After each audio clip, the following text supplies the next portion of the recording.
أفكار يلي وسط راسي تصطلي كانها على الدلالية جات بيدي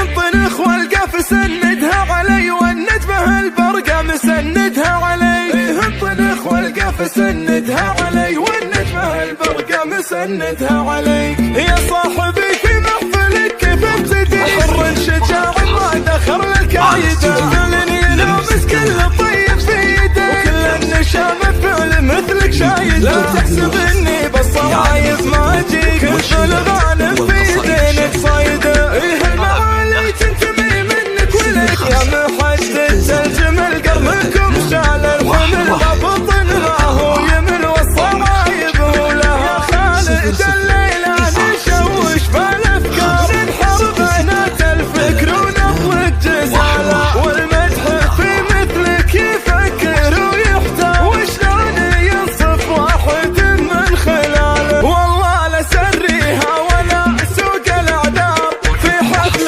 خالد كل صاحب ارتكالي ماني بمستغرب على طيب الاحرار انطنخ والقف سندها علي والنجمة البرقة مسندها علي انطنخ والقف سندها علي والنجمة البرقة مسندها علي. يا صاحبي في محفلك كيف ابتدي حر شجاع ما دخل الكايدة فعلني نابس كل طيب في يده وكل النشام فعل مثلك شايد لا تحسب اني بالصوايب ما اجيك كل غانم في يدينك صايده ايه المعالي تنتمي منك ولك يا محدد تلجم القرمكم شال الحمل بطن ما هو يمل والصوايب هو لها خالد الليلة نشوش بالافكار ننحر بنات الفكر ونطلب جزالة والمدح في مثلك يفكر ويحتار وشلون يوصف واحد